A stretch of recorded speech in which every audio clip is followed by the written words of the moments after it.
Hello सलाम अलैकुम students आज हम क्लास 12th के स्केलर एंड वेक्टर कंपोनेंट के बारे में पढ़ेंगे जिसमें आपको पहले क्वेश्चन नंबर 5 हुआ इसी टॉपिक पर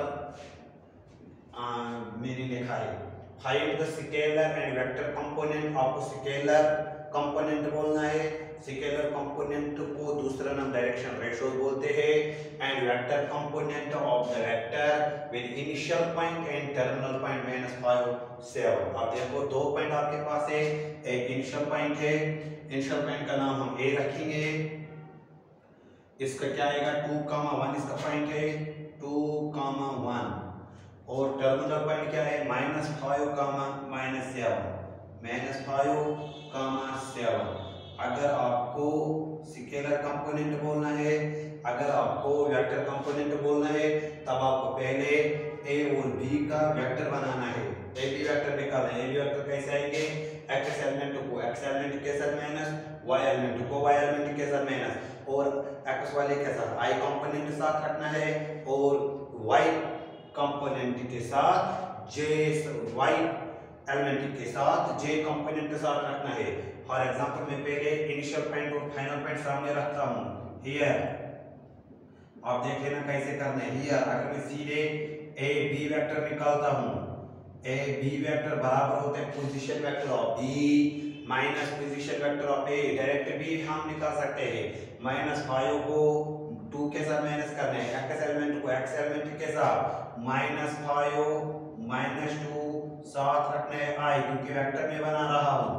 इसके बाद प्लस 7 को माइनस करना है 1 के साथ रखना है जे। अब क्या आएगा -5 और -2 दोनों नेगेटिव है तब ऐड करना है -7 आई प्लस 7 में से 1 निकालो सेकंड जे। अब ए बी वेक्टर आपको मिला, ए बी वेक्टर आपको मिला -7 आई प्लस सेकंड जे। अगर आपको स्केलर कंपोनेंट बोलना है तब आपको डायरेक्शन रेशियोज को हम बोलते हैं स्केलर कंपोनेंट -7 एंड 6 और स्केलर कंपोनेंट।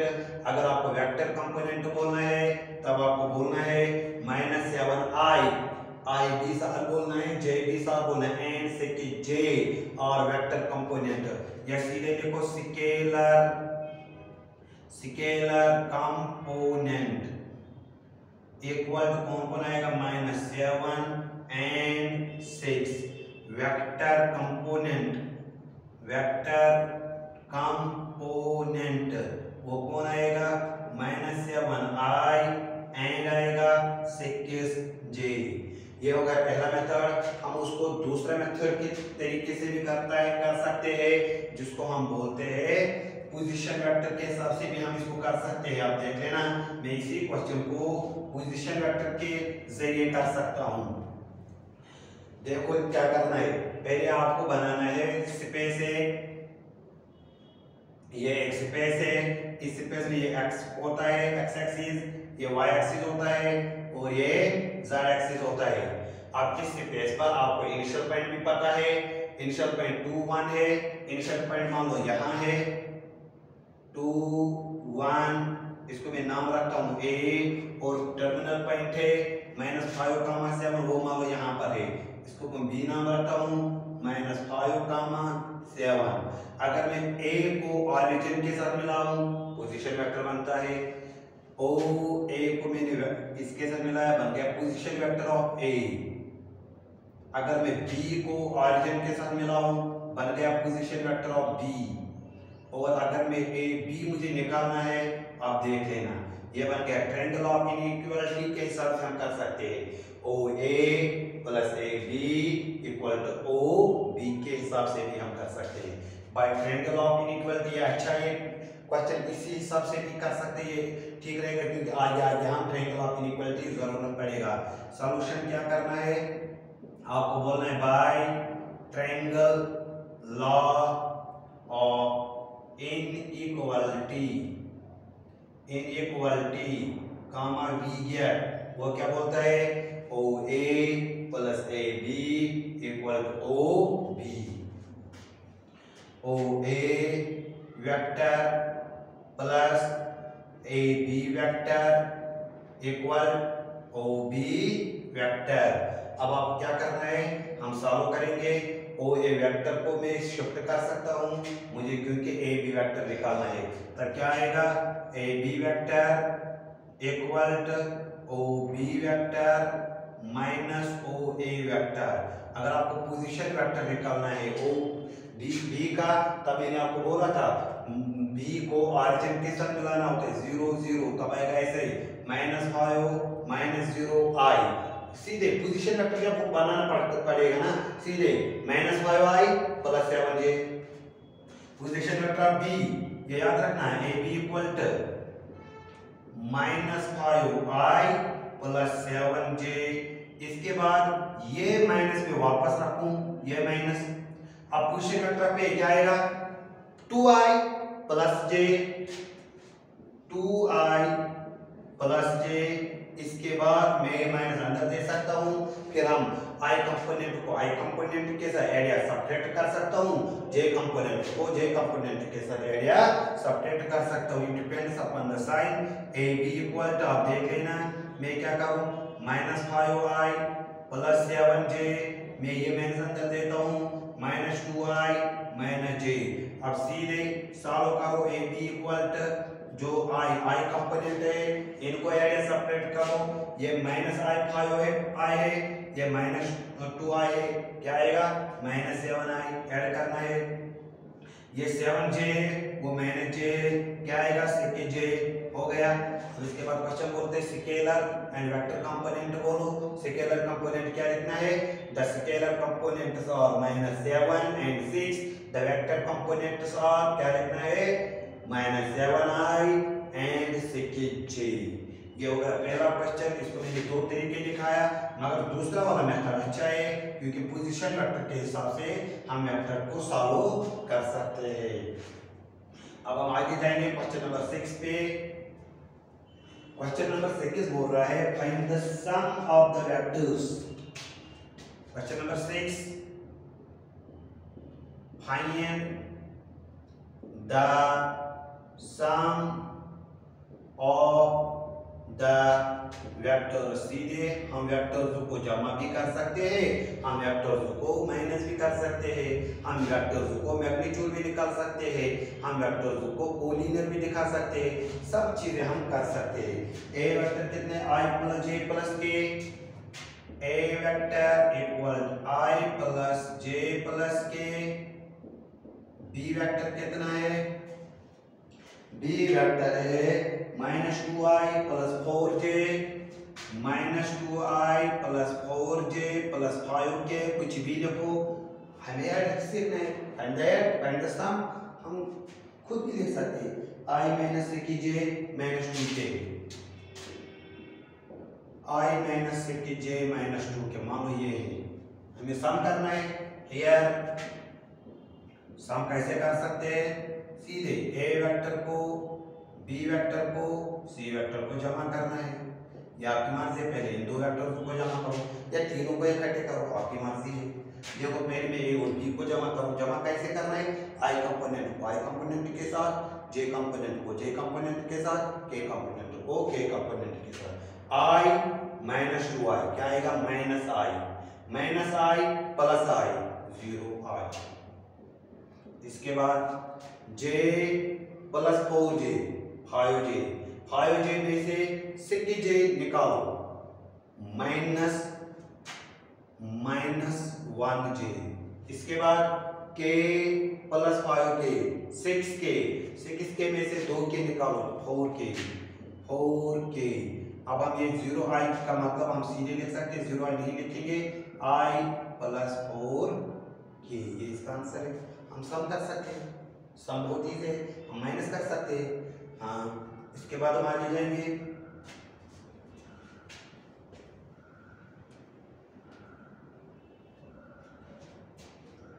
क्वेश्चन नंबर 7 हम करते हैं फाइंड द यूनिट वेक्टर।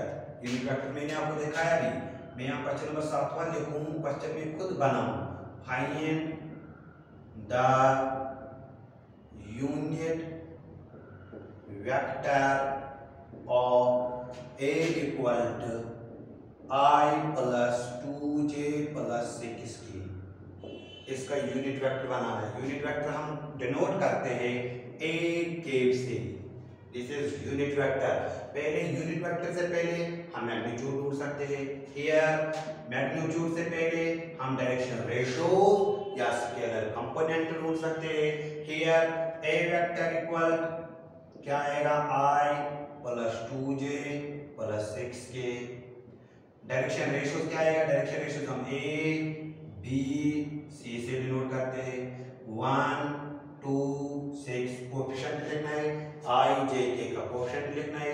वो या तो स्केलर कंपोनेंट होता है या डायरेक्शन रेशो होता है। अब पहले मैं मैग्नीट्यूड ऑफ ए वेक्टर निकालूं, वो किसके बराबर होता है, under root of direction ratio को स्क्वायर करो, पहले को स्क्वायर, दूसरे को स्क्वायर, तीसरे को स्क्वायर, फिर जमा करो, इक्वल अंडर रूट वापस 1 square plus 2 square plus 6 square कितना आएगा, अंडर रूट वापस 1 स्क्वायर 1 होता है, 2 स्क्वायर 4 होता है, 6 स्क्वायर 36 होता है, कितना आएगा 41। 36 और 4 हो गया 40, 40 और 1 हो गया 41। अब ये आया मैग्नीट्यूड ऑफ ए वेक्टर। अब अगर आपको यूनिट वेक्टर निकालना है, यूनिट वेक्टर के लिए मैंने आपको फार्मूला बहुत बार बताया। Now unit vector of A vector is denoted by A के इक्वल टू, वो हम लिखेंगे, पहले वेक्टर वापस लिखना होता है और डिवाइड करना होता है मैग्नीट्यूड ऑफ ए से, ये याद रखना। अब ए वेक्टर का वैल्यू कितना है, i plus 2j plus 6k divided by magnitude का वैल्यू कितना है, अंडर रूट ऑफ 41। अब अगर आप इनको अलग अलग देंगे तब आएगा 1 divided by under root of 41 i plus 2 divided by under root of 41 j plus 6 divided by under root of 41 k। ये हो गया आपका यूनिट वेक्टर। यूनिट वेक्टर में जो i कंपोनेंट का कोएफिशिएंट, j कंपोनेंट का कोएफिशिएंट, k कंपोनेंट का coefficient, ये कहलाता है डायरेक्शन कोसाइन। डायरेक्शन कोसाइन हम डिनोट करते हैं L से। अगर आपको डायरेक्शन कोसाइन बोलना है L M N। L का value 1 divided by under root of 41, M का वैल्यू है 2 divided by under root of 41 और N का वैल्यू है 6 divided by under root of 41। हम यूनिट वेक्टर बना सके। और याद रखना, अगर आप L square plus M square plus N square करोगे, यह हमेशा क्या आएगा, 1 के बराबर। ये याद रखना, आप इनको ट्राई करना, L square plus M square plus N square हमेशा 1 के बराबर ही आएगा। अगर आपको चेक करना है, देखो मैं आपको दिखाऊं, आप L की डायरेक्शन कोसाइन में बोल रहा हूं, डायरेक्शन कोसाइन पहला L को स्क्वायर करो, M को स्क्वायर करो, N को स्क्वायर करो, बाद में क्या करो, जमा। L का स्क्वायर क्या आएगा, 1 का स्क्वायर 1 होता है, अंडर रूट ऑफ 41 का स्क्वायर 41 होगा, 1/41 प्लस M स्क्वायर 2 का स्क्वायर क्या आएगा 4 डिवाइडेड बाय 41 प्लस 6 का स्क्वायर क्या आएगा 36 divided by under root of 41 का स्क्वायर 41 होता है। अब डिनोमिनेटर कॉमन होगा, ऊपर जमा करना है। 36 और 4 कितना होता है 40, 40 और 1 कितना होता है 41। जब न्यूमरेटर और डिनोमिनेटर बराबर हो तब वो 1 के बराबर होता है। ये याद रखना। L M N को हम डायरेक्शन कोसाइन बोल सकते हैं। और L के भी का बाद अगर आपको एंगल पता होगा, cos ऑफ अल्फा के बराबर होता है, M बराबर होता है cos ऑफ बीटा के, N बराबर होता है cos ऑफ गामा के। हम आगे आगे पढ़ेंगे। कभी कभार हम L M N एंगल के जरिए निकालेंगे, कभी कभार हम L M N unit vector के थ्रू निकाल सकते हैं। अब हम लास्ट क्वेश्चन पढ़ेंगे।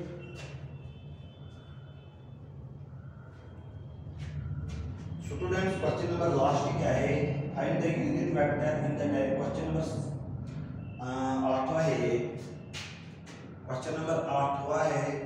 इसमें 2 पॉइंट आपको गिवन है, यूनिट वेक्टर अराउंड P क्यों बोलना है।